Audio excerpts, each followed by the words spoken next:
G'day, I'm Debbie O'Shea, and this is the Crescendo Music Education Podcast, episode number 138.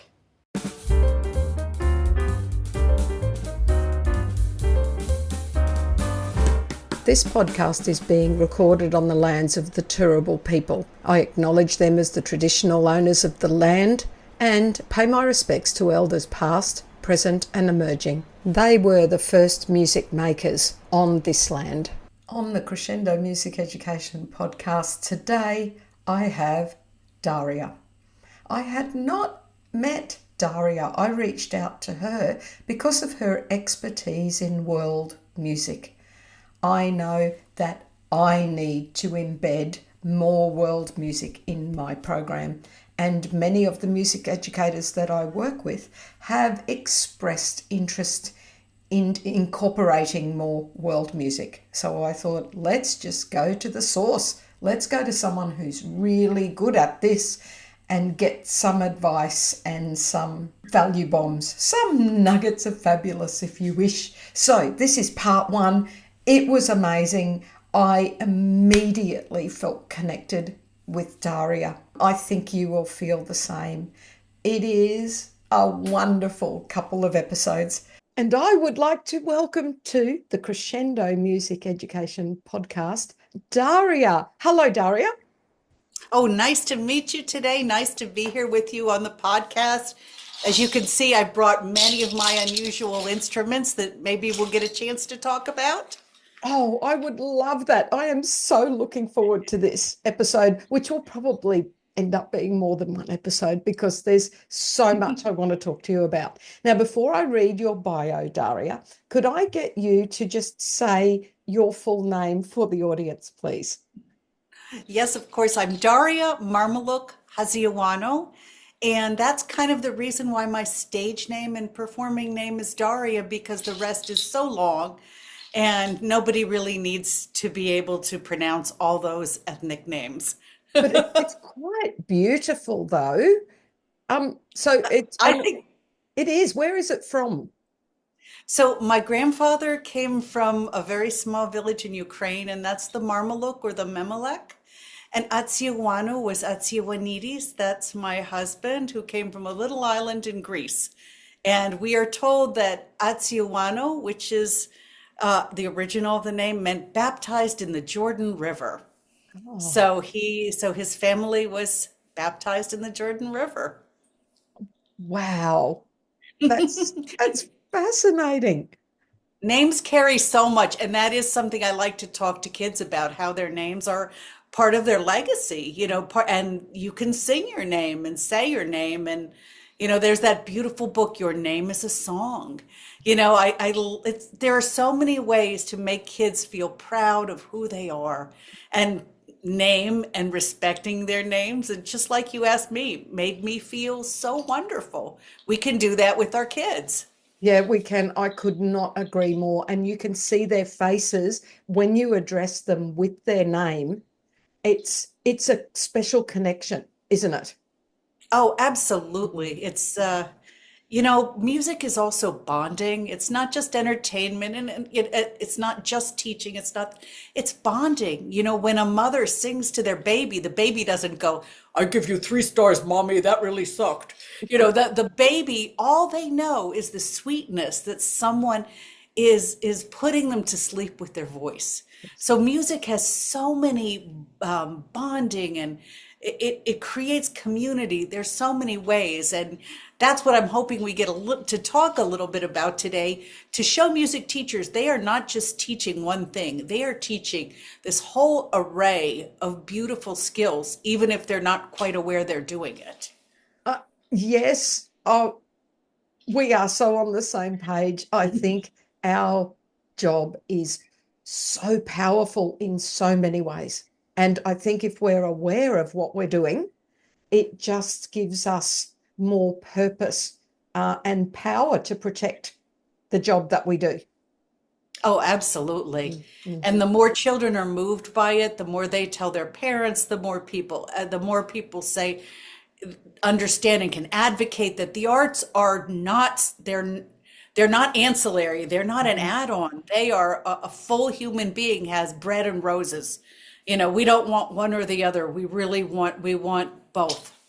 Oh, I love that. I haven't heard that saying, bread and roses. I love it. Okay. Well, Oh, I'll sorry, tell you a story very quickly. yes, When please. women, my grandmother was a dress worker in I guess what you'd call a sweatshop, and the big protests they had, there was a song written about the Women's March, so Bread and Roses, about how we work not just for what we need to eat and drink and a house, a roof over our head. We also want roses. We also want the joy, the happiness, the connection, the beauty in life. And that's what the arts are. They are bread and roses. And I'll send you the lyrics to the song because I know you'll fall in love with it too. Oh, please do. We'll put the link in the show notes. So everybody that's listening, all of the things that we mention in our chat, because I have a feeling there's going to be a few links in this. So they might not appear on Spotify or the platforms they're listening, but if they pop into my website, crescendo.com.au, and go to your episode, all of the links will be there. So, Perfect. yeah. Perfect. I know I do that when I listen to your other things. Oh, I want to know where that person is. So definitely just go to Debbie's website and you'll have all these extra resources. And there'll be so many good ones by the end. But for those people who don't know you, I'm going to read a short bio just to give a bit of a background to everybody. So here we go. World music children's performer Daria has spent over 4 decades performing in the USA and around the world, creating community building music. Along with numerous national awards for her culturally diverse music, Daria is the author of the MLK Day I Have a Dream song, as well as the Earth Day anthem used around the world. We've got the whole world in our hands. She's also the author of several other new classics for kids, including Beautiful Rainbow World and a World Oceans Day song. I don't even think I knew there was a World Oceans Day. Oh my dear. I have so many holes to fill in. Anyway, In June. It's in June and it's just a time to teach kids yeah, to be water protectors. I yeah. mean, how wonderful is that? With our music, we're also teaching, we're educating, we're empowering kids. Yeah, So we need hey, to. Yeah, we need to embed some of this stuff into our practices, don't we? Anyway, along with being an active performing and recording artist, Daria also develops teaching resources that introduce children to world music instruments and traditions. Now, I'm going to include an interesting fact, one of which is almost creepy. But anyway, one of her favorite instruments to play is a special rattle from the Andes called chachas. Oh, is that them? Oh no, they're made from the toenails of goats. Oh, so Debbie, where I grew up, you may not think about this when you think about Peru, but when you live in the high altitudes, there are no trees. There are very little wood, no trees, so the things you find around yourselves are bones and stones. And if you're with a herding group, what you have is when they clip their nails, someone, and I don't know how they figured that out, realized that when you put them together on a bracelet, you get something that creates the most wonderful rattling sound that can keep time to a song. that's quite a beautiful sound, and they're quite big. So those of you who aren't watching this on YouTube, you have to get onto my YouTube channel and have a look, because I would I wouldn't have thought goats' toenails were that big. Well, they do have. I raise sheep, so I know, but they're like just like your dog's toenails keep growing if you or your horse's hooves, they keep growing. So good care for your animal is always keeping them short enough so that their feet can reach the ground. So this is just part of usually of spring care, what to take care of the nails. I know Okay. it's not something you'd come across every day, but the point I make to kids is people didn't go, oh, I don't have that. I don't have a guitar, I can't make music. I don't have a piano, I can't make music. Music came from them, and they looked around and they said, wow, what can I use to make music?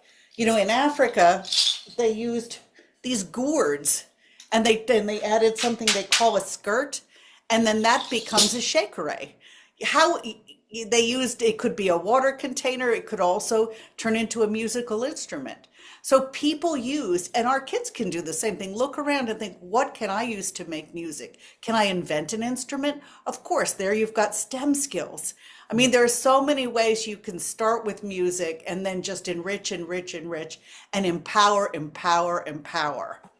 To tell kids you can do that. Oh, I love it. What a great start. We haven't even got to the first question yet. And you're already dropping all this amazing gold on everyone. All right. But if we go back to your bio, because obviously it's very brief, because I request a brief bio so I don't have to read too much.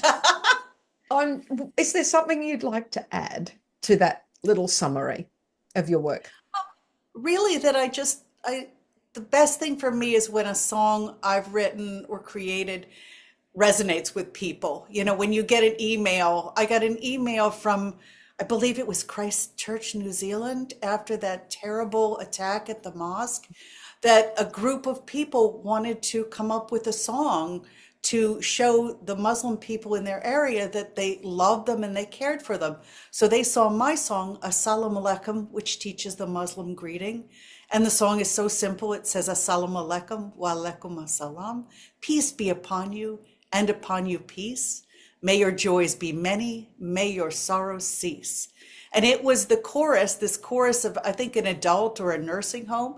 They learned the song and went out and sang to their neighbors when there was a meeting of the mosque. They wanted to show that the love through music. So I guess what I wanted to say is that thing that makes me happiest is when I've written something that people like enough to carry out into the streets and to use to show their love or their unity or love for the earth. Or I have a dream to show that they believe that every person has dignity and has a right and has power and authority. That's the coolest thing in the world. And a writer only wishes they could do that. And I've been lucky a couple times. So I guess that's all I would add to that. That's beautiful. I tell you what, if I don't cry by the end of this interview, it's so beautiful. And, it's almost like your work is the pinnacle or a very visible illustration of the sort of thing that we do every day with our kids, but you're doing it on a bigger, deeper scale. But it's an excellent reminder for all of us that this power of connection and music and support, it runs all the way down from what you do for Earth Day and MLK Day and across the world, we do with our tiny little kids every day. And those tiny little kids become the adults that will hopefully embrace and share these kind of beautiful ideas. I love the phrase, no baby is born a racist. They get exposed to things. And what we can do is make sure that no child becomes a racist, that they discover the beauty and the wonder in all their friends and in all the friends they haven't met yet. And if they speak two languages, they respect both languages. They don't think they have to cut themselves in half and be only one person or another. These are the kind of things we teach through music. We may not stop and say that, but when we do a song from another culture, when we do an indigenous song, what that says is, I respect this. This is valuable. This is good. And when that subliminal message gets into our kids' heads, this is all worth knowing. This is all wonderful. This is interesting. This isn't weird. Having spent a lot of my youth in Peru, I was absolutely knocked out by the difference between Western culture and indigenous culture. In Western culture, I remember being in school and kids would go, "Oh, you have that color hair. That's weird. Oh, your aunt talks funny. That's weird." And in Peru, it was, "You have that color hair. Can I touch it?" Oh, wow, you have an aunt that talks like that. Tell me about that. There was this complete shift of when something's new, is it weird and awful and yucky, or is it interesting? Tell me more, bring it to me, show me. And that has always sat in my head is the way I want to express things and the way I want to teach. Let's bring it in. Let's listen to it. Let's enjoy it. Let's share it. If you're different, it's something marvelous. How horrible would it be if everyone were little robots, all looking the same, talking the same, eating the same? Incredibly boring. Our Yes. life is enriched by our diversity, despite the fact the politics today Oh, is not affecting that. no, it doesn't affect our hearts, does it? No. And you know what? The one thing I take from this is that makes many of us stronger in making sure we send that message out. Because a message is out there. If you're walking down the street and you hear a bad message, that doesn't mean you have to believe it. And that's what we can also teach the children. These formative times are the times a teacher can really, they make memories that last forever. They absolutely do. And, your students may not have the verbal skills to tell you that or the perspective of years, but I think they look back, especially to a teacher they loved. And for me, it would always be an art or a music teacher, thinking, she taught me so much, or she taught me I could do my own thing. She told me I could play that thing. She showed me. She corrected me with kindness. These are things that literally decades later are still in my heart. Mhm. You know, you guys on the front line are teaching that. Yes. They will stick with them for decades to come and make the next generation so much kinder. Yes. Yes. And I think we can't lose sight of that when things get us down in a fairly busy sort of job. So I agree. And teaching that just through our actions and our repertoire choice, which we can have a talk about that too, and our, yes, our interactions really. We're teaching them to be curious and tolerant and Mhm. accepting and loving. I love that comparison you did between the two cultures and the way that they look at weird. I love it. I love it. I love it. The world is full of differences, so let's teach our children how to find beauty in them, Beauty. Hmm. Beauty in the and wonder. differences. Yes. Yeah, and enrichment. It's there. So let's not close those doors. Oh, there's so much you're saying is just so important to everybody that is listening to this. So thank you for saying so.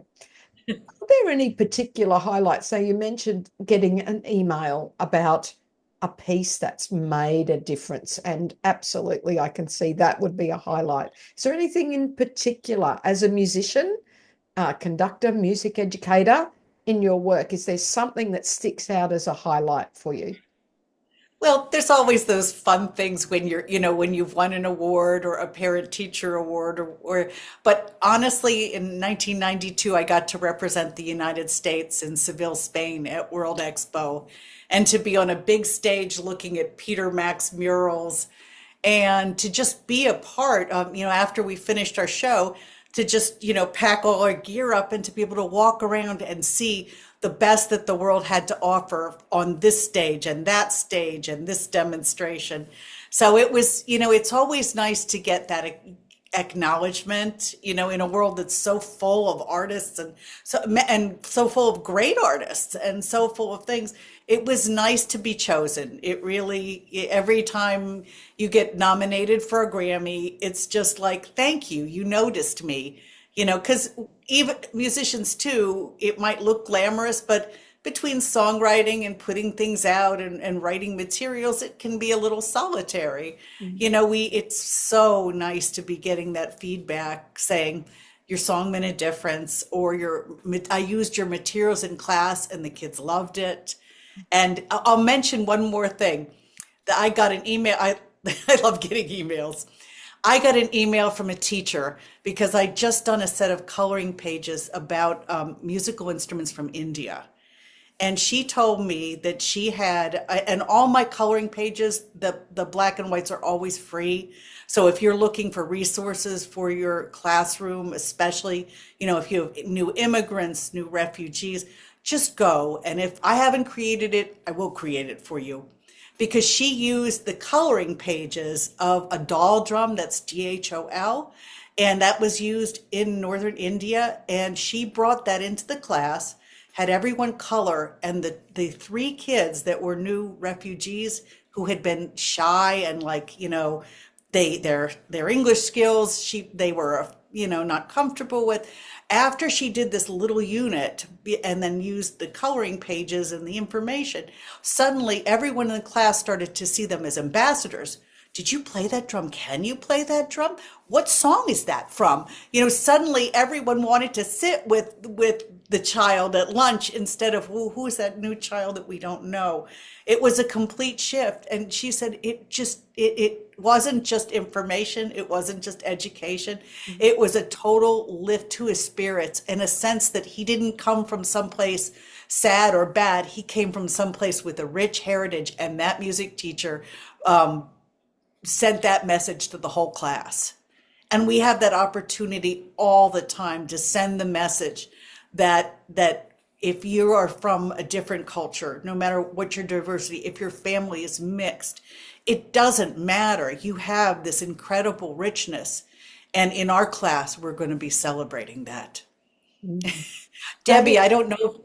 No, go on. I don't know if you heard this big controversy lately that this lovely teacher, I believe in Idaho, had a beautiful plaque. It said, "All are welcome here." And she was forced to take it down. Now, all of us teachers What? are What? laughing, yeah, yes, she was. She put it back up. But it was kind of one of these things where they thought that was too much diversity and inclusion.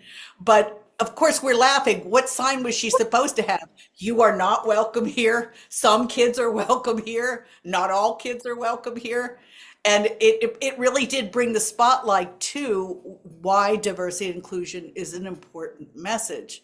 But that's the kind of thing that we need to be. I know it is so ridiculous. It almost sounds like a parody from a parody from The Onion or something, because why anyone would say that is just ridiculous. Well, Oh, it's terrible. I'm glad it It's, brought a spotlight to things, at least that yes. anybody could have any objection. How ridiculous. Do you know, I know this is actually going a little bit off the outline that we have, but you're talking about that email that you got with the little boy, and it was connected to his culture. How important is it that we address the cultures that are in front of us? Because that's one of the issues we have. I imagine you have it in the States. We certainly have it in Australia. The number of cultures represented in your school can be quite overwhelming. It depends on the school where you are and what you're doing, but you could be working with 900 children in a week. And how many cultures are represented within those kids, and how do we include all of those, even if we know, because sometimes we might not even know. We just think, okay, I have a feeling there's some other cultures in here, but so how important is it to actually address the cultures of the children in front of you? And how could we tackle this if we don't actually know what that is? That's a really good question.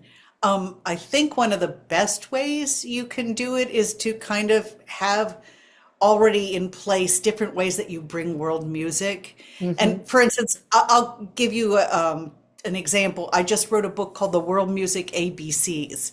And what it is, it has from A to Z different instruments from every continent that has people in it.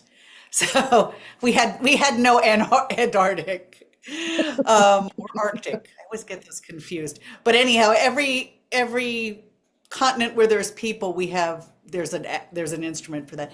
Things like putting up a billboard or a bulletin board, sorry, in the hallway that shows world music. You may not be able to have 900 students exact instrument, but so many times they look at that and they go, "Oh, yes, that's similar to that." So this general support of diverse instruments and teaching things like Lunar New Year, boy, that encompasses so many cultures. So it's a nice way you can take one celebration and then talk about, do a Vietnamese lullaby, do a Chinese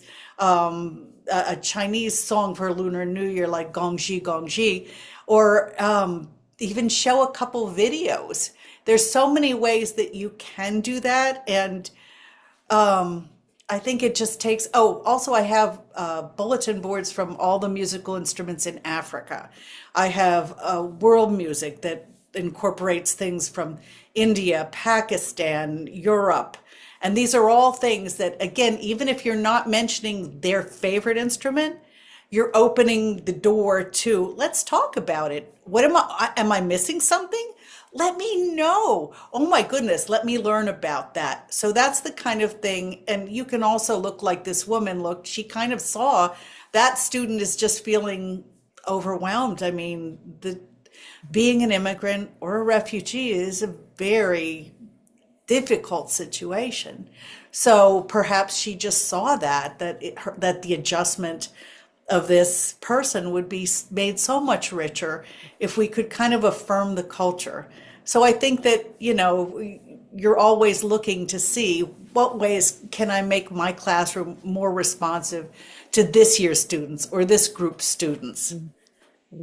I So love just reach out for these creative tools, like bulletin boards. Oh, I also have this thing I think is so much fun. It's a memory game, so it has world music instruments. It's 8.5 by 11. So you print them out and you put them on the floor, and your class does a matching game. So it. you know how you turn that one over and this one's here and I need that one over there, but they have to learn the name of the instrument when they're doing it. And then later you can basically show them, well, the shaker you matched, here's a video of someone playing it. Okay, the guiro, we have a guiro in this class. So it's a fun way of bringing new things in, even if we're not hitting on every single group. You're probably going to get that hand up. Miss Debbie, we play something that looks like that. When we have our cell, we play that. And then that's the opportunity to let them tell you, okay, at Christmas time, you play that. Tell me about it. And the other thing I love to encourage people, if it comes up, if there are any parents or community members that sing or would share, oh, here's the song I sing at Lunar New Year. Here's the song we sing at birthdays. This is the Filipino birthday song. Whatever it is, if you find parents that are amenable to it, it really just shows the cultural context of music. So you're not teaching music kind of in a vacuum. You're teaching it in terms of, well, that's what we sing for birthdays. There's so many fun ways you can be saying yes through music and the arts. Love that. And I love the concept of the matching game, concentration, I think it's called, when you match the pairs. Oh, I love that. Oh, we will definitely, you sold that one. We'll definitely put the link in. Yeah. Oh, my kids would play those games for hours, and it's stealth, what I call stealth learning. You're learning all about it, but you're trying to beat your sister at the same time. So it will harness that competitive nature and turn it into something they can learn from. I love that. I love that. Now, if you look back at your journey as a musician and your passion for world music and music generally, can you tell us about people that have had a big influence on your life? And it could be professional or personal or both. Thank you. Oh boy. I feel like I have been really lucky. I've met a lot of my heroes, and which is Oh, really, I was able to meet Pete Seeger and talk to him shortly because he was, busy organizing I'm trying to think of what festival, Clearwater Festival. But I was able to meet him and just kind of spend a few minutes, ask questions. On a more personal level, I spent time at the South Appalachian Folklife Center in the United States, and I was very impressed by poet Don West. He kind of, took me under his wing and introduced me to his daughter Hetty West, and Hetty West was a song catcher. She was an incredible banjo player, but you may recognize a song. If you miss the train I'm on, you will know that I am and gone. gone.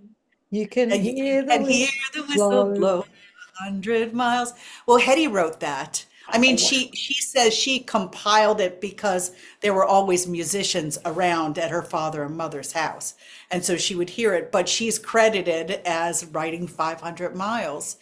And knowing her, being able to, whenever she did a concert, she would talk about the song, where it came from, who she learned it from, what that phrase in there that you don't understand meant, what, and she just brought a lot of humor to her music. And I watched how she loved music, how she conveyed it, and how she moved other people. And having that example was so incredible. She could make the audience roar with laughter, over one song about, oh, she did a song about how cheap a guy was.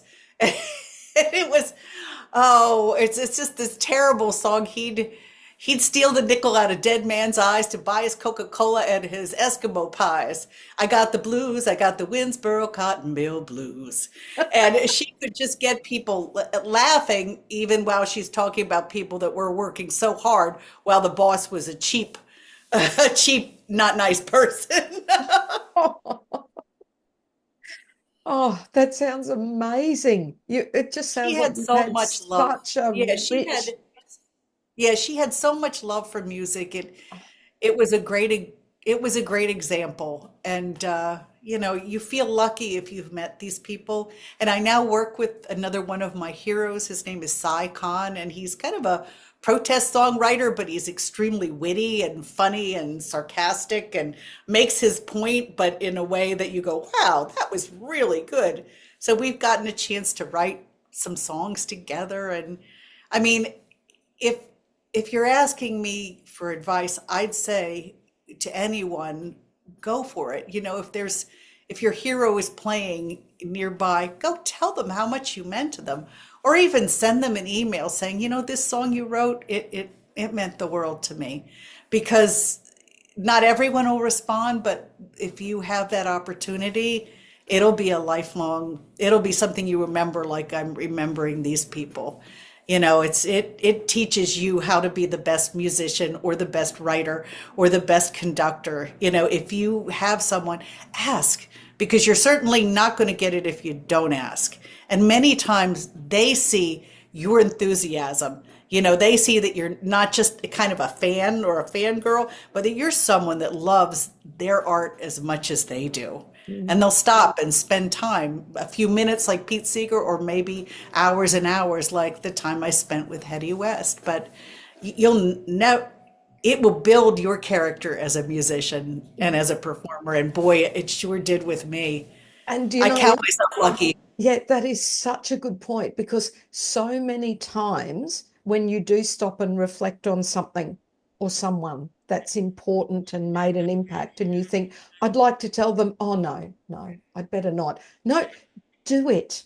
I think because, like you said, when people email you and you get that little, Oh, oh, I am so happy that they have used my art to to enrich their life. And mhm. even if the person at the other end doesn't end up reading it, or their VA puts it in the bin or whatever, at least you have reached out. And I think that's important to building your own sense of self-worth and your own self-belief, is to tell these people how much they've meant to you, because I think it builds you up to be able to do that for someone else. In writing that letter, you enrich yourself, even Yes. if they don't respond, because it just, it's like grant writing. Sometimes it's a pain in the neck, but when you finish that grant, you go, I understood that a whole lot better than I thought I did. And I'd like to make the same point to teachers. If any of you are considering trying to go for a Fulbright or a grant, and you can make the time, do it, because it will help. You may not get everyone, but you also may get it. A friend of mine just won, I believe it was a Fulbright, and got a year's worth of support so she could travel around and sing. I think that was pretty rare and pretty amazing, although she's very talented.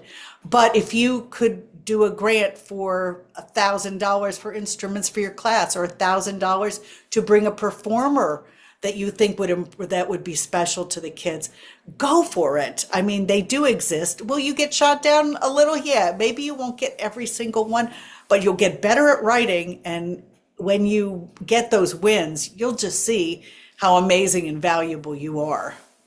Yes. And I have to just say here, I'm just going to open something in the background. So only because I just really want to tell you, the world doesn't know yet at the time of recording, but I'm writing a book. Oh my goodness, this is so exciting. Like, you're one of the first, apart from my very close friends and family. But what we're saying here is just one of the main points of my book. So it's called, so I'm being brave. I'm only about halfway through. So even talking about it is a brave step. Oh, you're making it real. We're going to make it real. I know. And it's called the stalagmite effect. Oh, wow. So it's about how slow, steady growth, like a stalagmite, the cave formations that grow from the bottom up, has shaped my life, both in my work as a music teacher and in my personal journey, building tenacity, self-improvement, and a purpose-driven life, and most importantly, by helping others add their own layers of growth and brilliance. Oh, that is beautiful. This is going to be something that definitely music teachers, but any of us in the arts really need. We're often presented with this idea that a star is born, or somebody is discovered, and oh my goodness, one of the groups my husband's worked with, they were very famous, and they used to joke, we were the overnight sensation that took 20 years, because most people don't they think, oh my goodness, now you can hear the Hooters everywhere. They don't realize all the time they spent writing and recording and traveling.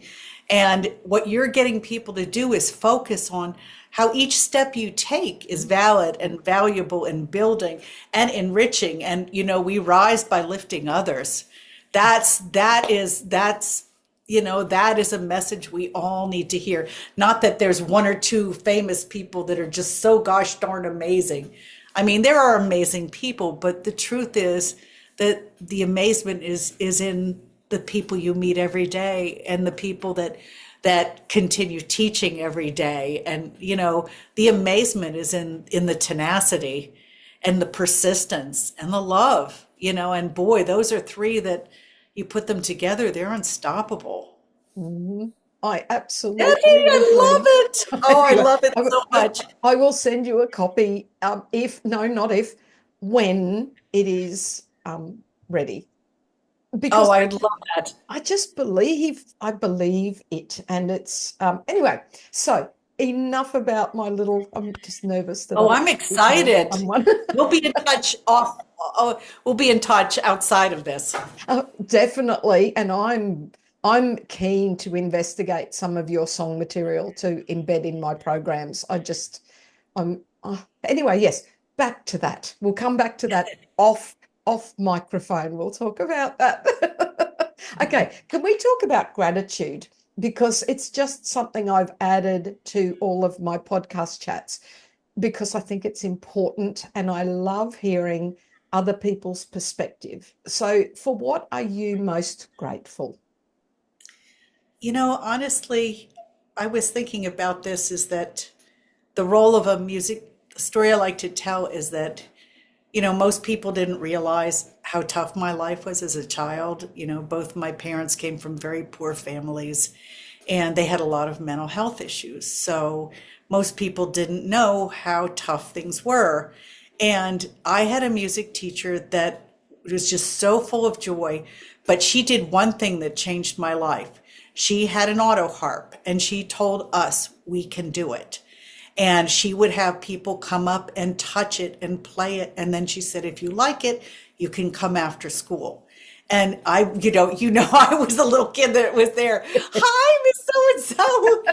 But she remembered my name and she showed me how I could play songs I knew. And the all I can say is she saw me, and I Yes. wasn't being seen. I wasn't being seen at home. And she told me you can do it. And I was not being told you can do it. I was being told you can't do that. Don't do that. Why are you you? And I honestly feel that her and a few other teachers and librarians gave me the strength to continue living, to have hope, to not feel. I guess I felt if there are adults like this, then I will go on. They gave me the sense that, and an adult like that means I can be that adult, means I can meet more of those adults, means I could have a world where people act like this. And I honestly feel meeting people like that was a difference between moving forward or not, or choosing to just, kind of maybe descend into quiet or depression or not facing the things I needed to face at home. And the weird thing is, my parents sent us to school with clean clothes. There was always food in our lunchbox, but no one really knew, how the emotional abuse and neglect that went on at home. And so you may see a child that's bright-eyed and bushy-tailed, and you may think he or she doesn't need to hear, that was a good job. You can do it. We'll do this together. That was very creative. When that act of seeing a child, I feel like in a certain way, she almost saved my life, by setting an example that the world is more than what was going on in my home life. And so I am so grateful for these people whose smiles I still remember, that they told me I could do it. We all need at some point in our life, no matter what our self-esteem levels, somebody say you can do it. I believe in you. Yeah. You will do it. I am so grateful, and I'm grateful for the unusual circumstances of my life, being raised in two cultures, and the push to just meet people and make those connections. It's hard to see when you're in the process, but afterwards you go, wow, that was really remarkable. Yes. Okay. See, I told you you're going to make me cry. I'm not. I'm not crying a lot. I'm just crying a little bit. Okay. It was so beautiful, and it's so lovely to hear about that gratitude and to be reminded of the power that we all have when we're working with children. And Oh, I yeah, go on. I often wish I could have been a butterfly and fly back, as I got older and thought about how this person affected my life. I wish I could have been a butterfly, fly back and said, you don't know the difference you made to me. And that's something I like to tell music teachers. You don't know the difference you're making today, but you can be so assured that you are making that difference. 100%, 1,000%. Just know, next time you see a butterfly, it's someone whose life you changed coming back going, thank you. Just thank you. Just know how good you are. What a difference. That is amazing. I spend a lot of my professional life trying to convince music teachers, particularly, I mean, because that's my audience, teachers generally, but, music teachers are my people, the power that they have and the good that they can do. And I tell you what, I will forever remember that butterfly analogy. That is just beautiful. So, and I also know how, and this often comes up in my podcast chats, because I do the job, I know how difficult the job can get. I know Yes. the systemic pressures, what's expected of you, the demands put on by administrators, parents. The whole thing gets very overwhelming. And I think you just have to remind yourself, whatever is happening, when you're there, the kids are in front of you, remind yourself what you're doing is so important. And now we Yes. can add a little analogy. Just imagine that little butterfly visiting you. Beautiful. Absolutely. And yes, teachers are underpaid, overworked, and over regimented with so many things that it it's good to give any encouragement because, it's harder to be a teacher today than it ever was. But then again, the difference you can make today perhaps is even larger. Kids are looking for that love, looking for that affirmation. It's that you have, yeah, you've kind of been called to greatness. Yes, I agree. And it's not just the political situation and all of those things. It's, I get down when I'm at the shops and there is a parent walking along with a very young little person sitting in the trolley, and the child is looking at a video on an iPad or a phone. And you're going, hold on, why are you not interacting with your child and talking about the colors on the shelf, or singing the sausage song because you saw a sausage? I don't even know a sausage song. Anyway, but why more and more kids need this personal connection in our classrooms? And if you were to even take that a little bit farther back, take it to like when, tribal existence, you learned everything through songs, through music, through repetition. Every culture has a counting song, and I would agree with you, it kind of robs the children of that opportunity to the one-on-one teaching, the facial recognition, the voice, patterning your voice after that, learning rhythms in the way you speak.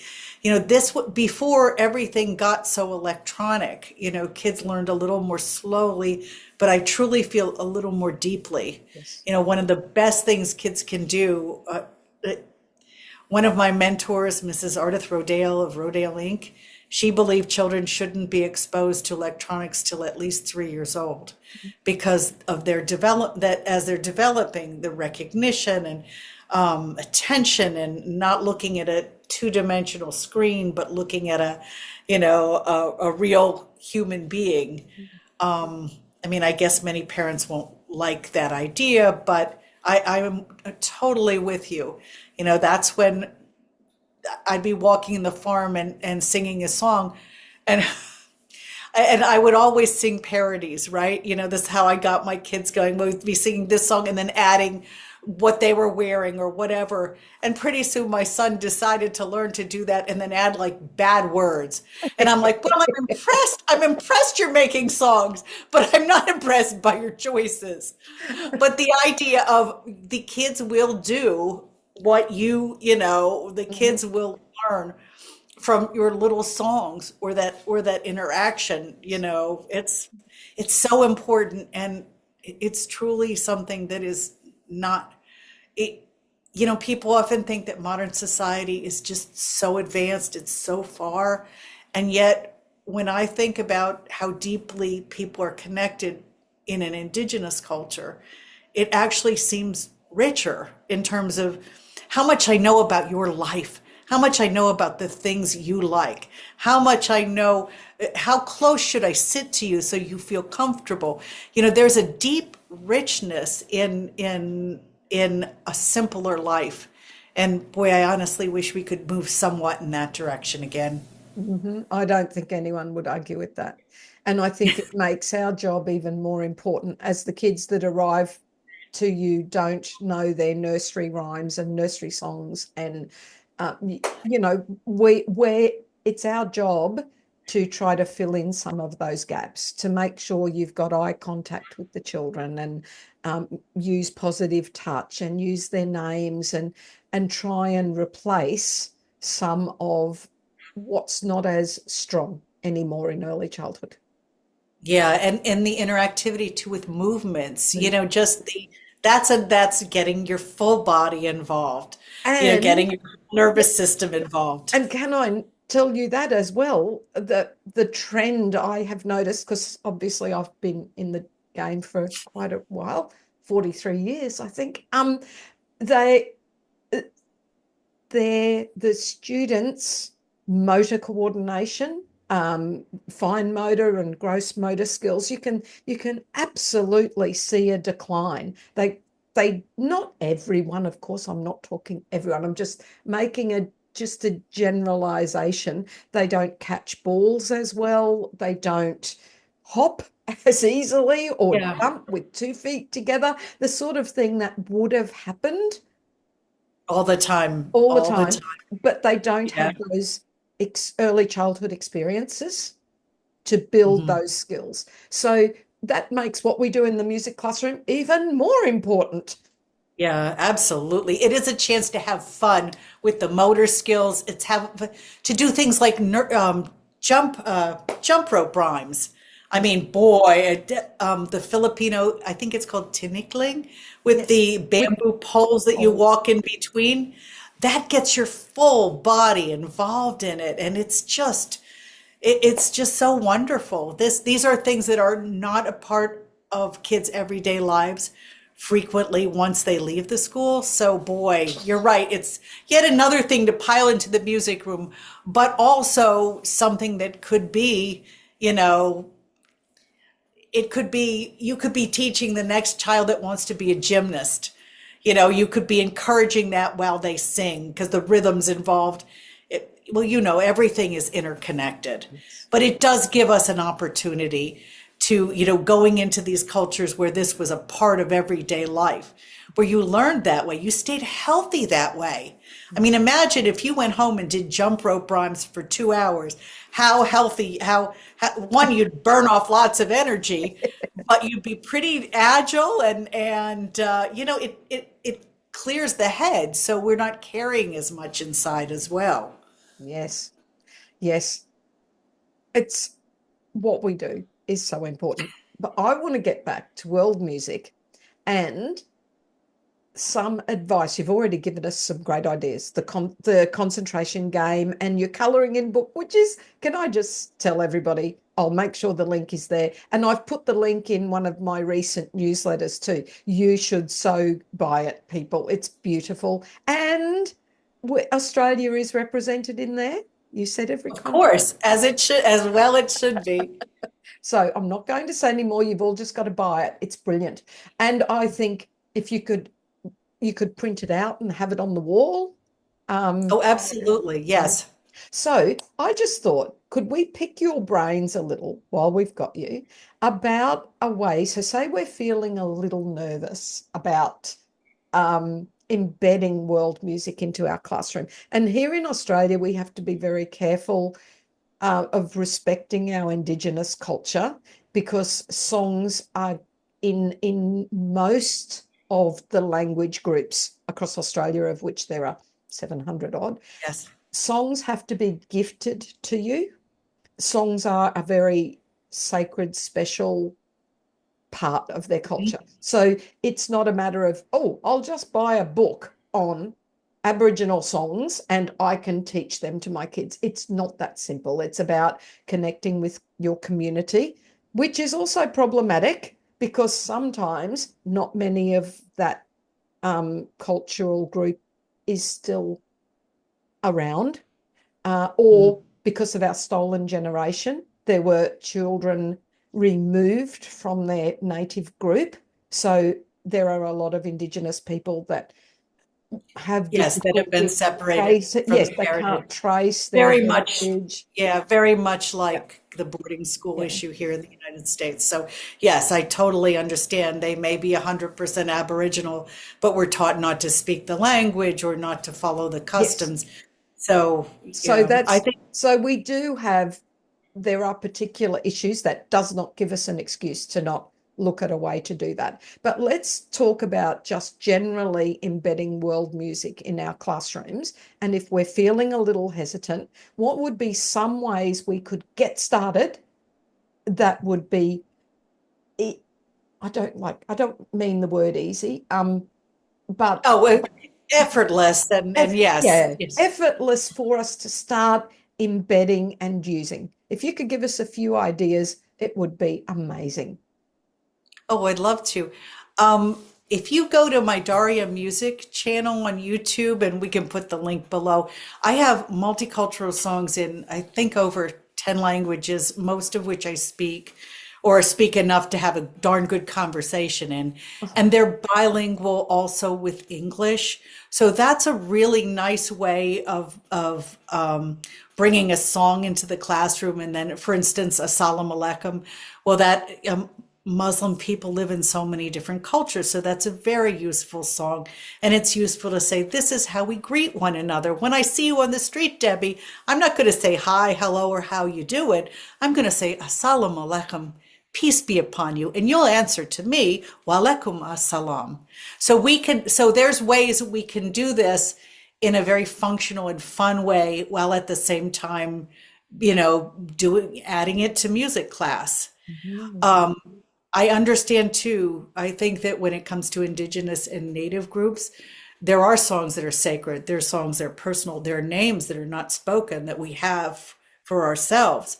So we don't want to cross that line. And the best way to do that is to always look for something that's celebrational. It's something that's done at a powwow, that's a crow hop or a jingle dance song, and it may be a little different with the Aboriginal. I love starting with that book called Welcome to Country, and it was written by an Indigenous auntie. So basically, we're hearing our own voices from an Indigenous auntie telling you how you visit from culture to culture in Australia. And then what you can do too, you wouldn't necessarily be teaching a song. You might be demonstrating a bull roar and looking at different names for a bull roar, demonstrating a didgeridoo. Maybe you could, as a teacher, could make a craft didgeridoo. The kids could help create and decorate it, and you learn some of the circular breathing. And if you've never really tried that, it is really Really hard. hard. I can't It do is it. really hard. Playing the didgeridoo means making your mouth do raspberries. Now, the kids will like that, and even if they make their own craft didgeridoo, you can be teaching elements of the music without teaching the sacredness, particular songs or particular rituals. Those are kind of personal. And it was so good that you know and understand that. But we don't want to ignore, at the same time, I had someone say, I won't teach you native songs because they're all special. It's like, no, native people are just like we're like everyone else. We have that opportunity. We have the sacred songs. You wouldn't sing a communion song from the Catholic Church in the same way. So you already understand, what you can do and don't do. So we go for the celebrational or the nursery rhymes.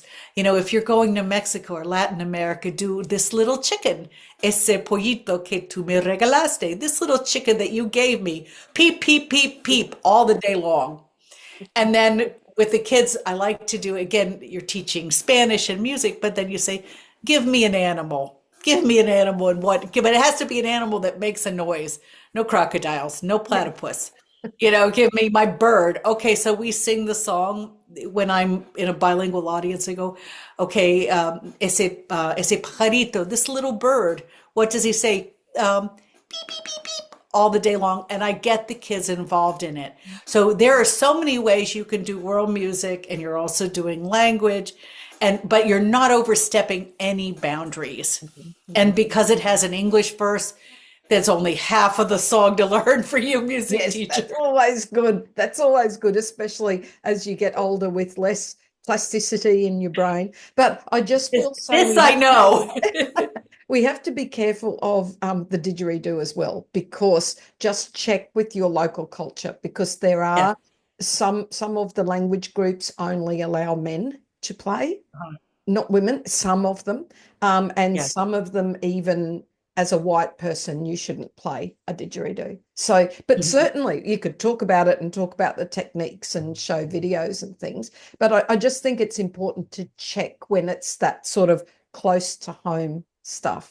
But yeah. Absolutely. And in the United States, when I get questions about that, I always say, go to your tribe. There's usually a tribal museum. There's like a Haudenosaunee museum, a Cherokee museum, or there's the National Museum of the American Indian. And I was a founding member of that, which I'm really proud of. But most of the times you can say, can I do this? Should I do this? Or do you have teaching materials that you've written for me? So you have a very good point. Absolutely, Debbie. Reach out and ask them, what is the right way for us to be sharing what you do? And the wonderful thing is teachers have gotten back to me saying they sent someone out to show. They Oh, said, I have someone who will come out and show you what our drum looks like. I'll show you how we drum. And the one point I wrote down I wanted to tell you is, if it's impossible to get everybody, from so many world cultures, but you can get books like this one's called Drum from the Heart. And this is from a First Nations Canadian author. So it's about drums and drumming, but it goes through his journey of learning that he could drum as well. So even if you can't get that access to a human coming to your class or videotaping, you can go through the books like Welcome to Country. What a wonderful introduction to Aboriginal Australia. This will introduce you to one of the First Nations and their drumming customs. And I have a couple of book lessons like that too, where I have permission to use the different designs. And so, we're learning, we're looking at videos, where, under play Drum from the Heart, you can teach kids how to drum a heartbeat, which was the very first thing every human being ever heard when they came good. here. They Mm-hmm. heard the heartbeat. So it's intrinsic in all of us. So even if you don't know mariachi music, you can read a book like La Mariachi, and she takes you right into what it's like to be raised in a family that plays mariachi music. So it's so good that this is not one more thing on your music teacher's shoulders. There are awesome resources. So use these resources, because they'll give you the first person, authentic approach to the music. You don't have to be that person, because nobody can be the many, many, many groups of the world. But we want to share the best with our kids, so we Yes. can find these awesome tools and resources. And I'll send you a link to some of the books about native culture, native drumming, about mariachi music, about oh my gosh, so many. It's just so nice that we can bring their first person viewpoint into our music class when we're teaching that music. I think, and that how achievable is that for every music Oh, teacher? So yes, and ask the yeah. library to buy the book, or that you get a digital copy you can print out immediately. Absolutely. It's so approachable. And one more thing that you don't have to feel like you need to become an expert at. You can just enjoy it with your students. Yes, learn with them, because I Isn't think that that, great? yeah, there's absolutely nothing wrong with admitting that you don't know it all, and let's explore this together. Isn't that exciting? Because kids Oh, learn a lot along with you. and they do love showing you that they know something you don't know. If you're ever trying to learn a language, talk to a child. They will think it's the funniest thing in the world that a grown up Yes. can't speak that language, and they will be very patient with you. So, yes. Yes, it's wonderful. So I think, okay, here's a call to action for all of the music teachers out there. So I know in our context, primary music teachers, same as elementary, we have 7 year levels, prep to year 6.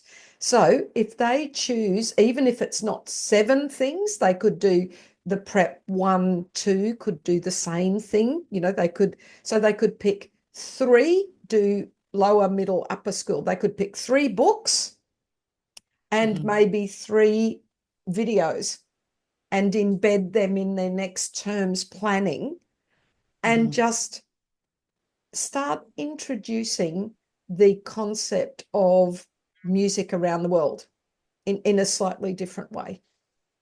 Oh, absolutely. And if you could even tie that in with celebrations, that makes it more fun. Like I was mentioning, Yes. Lunar New Year, Autumn Festival. There's so many ways you can start. You could use that as something that some of your students are celebrating in their families. And now we're going to learn this. Now we're going to learn the song or learn or do an activity or read the book. I love Lunar New Year because it gives us a new symbol every year, and it's really fun to explore things through that kind of I think through the through the horoscope that's kind of used throughout most of that area. But yeah, there's so many different ways. Yeah, pick a few of them. And I just love to recommend some of my lessons because I've done the work for you. Like D is for Dragon Dance. I give you a way you can make Chinese New Year fireworks in your classroom. And I have videos of fireworks, and you let the kids pop bubble wrap. But there's just so many ways that you can explore music in its cultural context. Start with the book that's written by an authentic source. Then my book lessons have all those other things you can do, and I've done the work for you. Or coloring pages. For La Mariachi, I give you all the coloring pages to the instruments you'll find in a mariachi band. And these are just things you don't have to go researching them, creating them. Let me do that for you. You can just have fun and enjoy. And I give you all the reference videos too. With the native books, I love giving you references of native dancers doing jingle dance, doing fancy shawl dance, the men doing the prairie, the crow hop. Just there's so many, or the hoop dance that's from kind of the Southwest. They will absolutely astound your students and challenge them at the same time you're hearing, powwow music. There Yeah. are so many ways. And I think, yeah, adding one or two, finding what your students resonate with. I think that they're just going to be amazed. That sounds fabulous. And I think Chinese New Year is a good one to embed. And like you said, maybe look at your calendar and see where that, because for me straight away, Chinese New Year is at the very beginning of our school year, because our school Yes. year is a calendar year, not Mhm. so it's right at the beginning. We usually do some Australia Day things, and we're preparing for Anzac Day, which is in April. So it's fairly Australian centric. And I guess Yeah, we can add a little bit and of add that Chinese New Year at the beginning of the year to add the flavor. And then that just becomes part of what you do each year. Then you add something absolutely. else and And from a starting different culture. school can be tied in with celebration Yes. and Chinese new beginnings. I mean, it's right there Yes. for you. So Perfect. that's And yes, it is it's Year of the Dragon because my husband's a dragon. So he gets excited when it's Year of the Dragon because that's the best, he tells me. absolutely. We'll have to look at his traits and see. Yes. And whereas I'm an ox.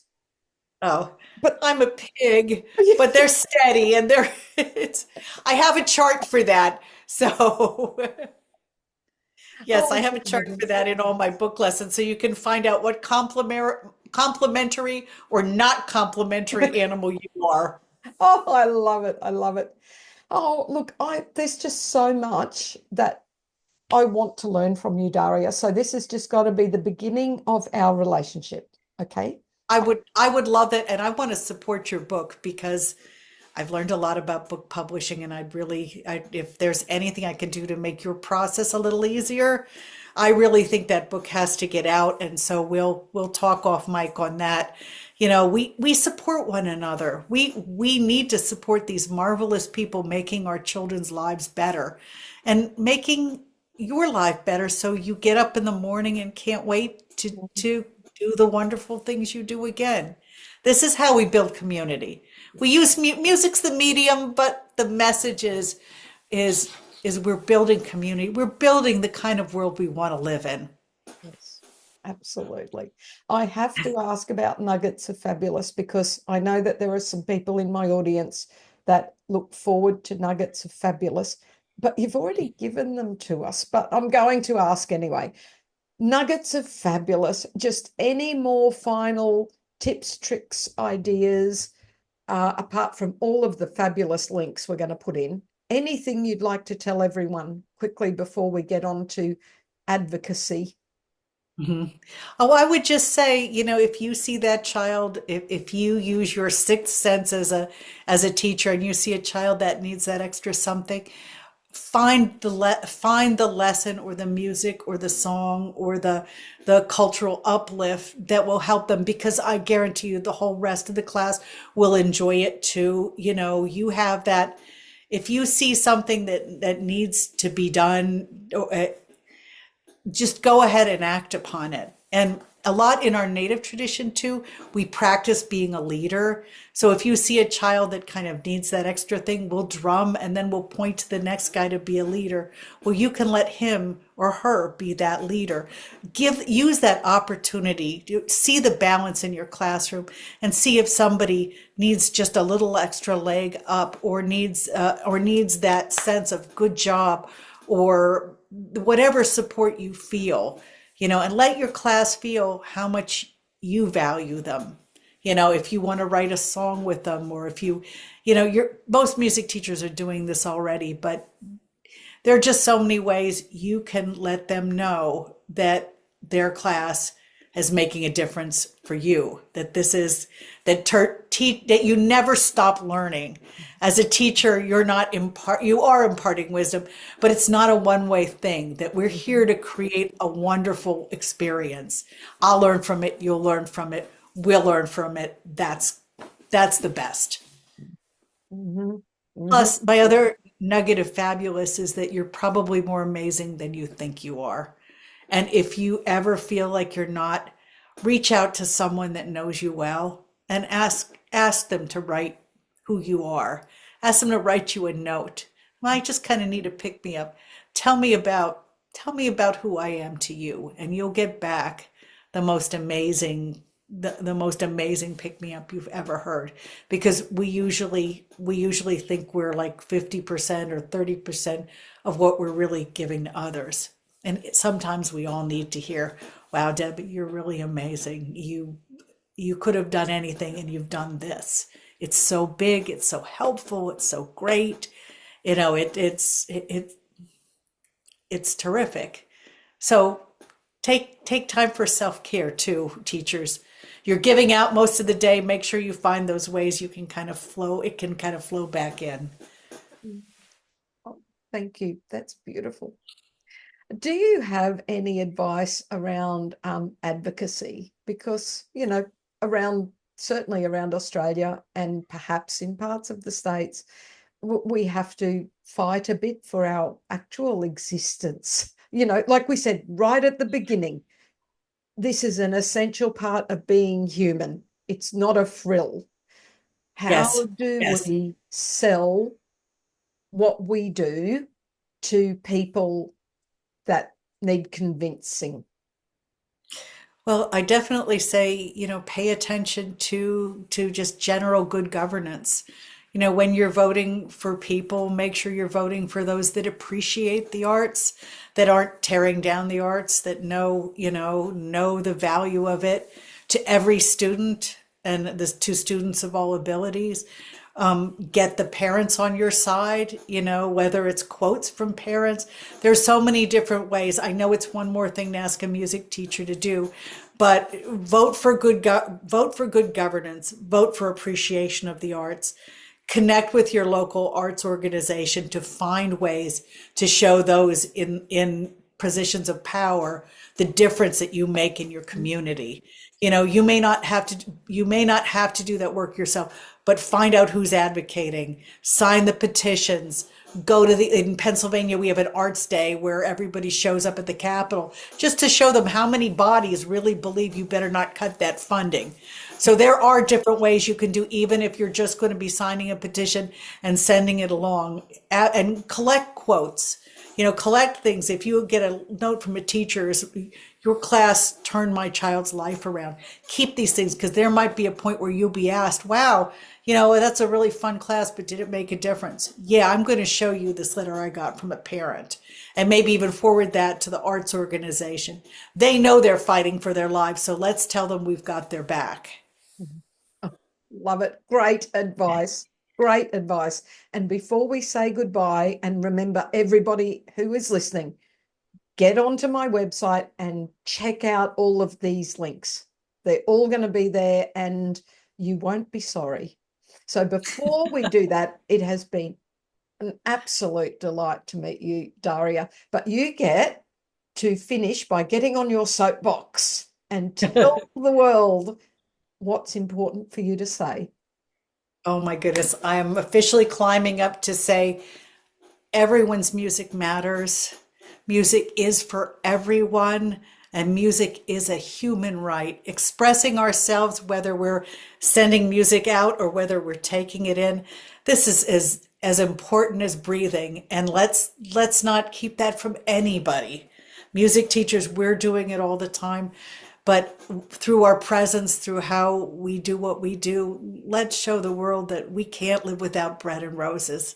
We need both. Music and art bring us both the sustenance and the kind of spiritual essence of life. We need them both. We have to stop right on that. Thank you so much for joining me, Daria. Oh, my pleasure. This was such a joy, and to meet you and learn more about you. So definitely listen to all the other podcast episodes. They're all good. Thank you. And we'll talk again soon. Bye. See you soon. Bye. As we know, laughter relieves stress. Don't lose sight of the funny side of life. What's the difference between Batman and a thief? Well, Batman can go into a store without Robin. Thank you so much for watching our Crescendo Music Education Podcast. For more information about all things Crescendo, including membership and music education resources, visit us at crescendo.com.au. Don't forget to like and subscribe.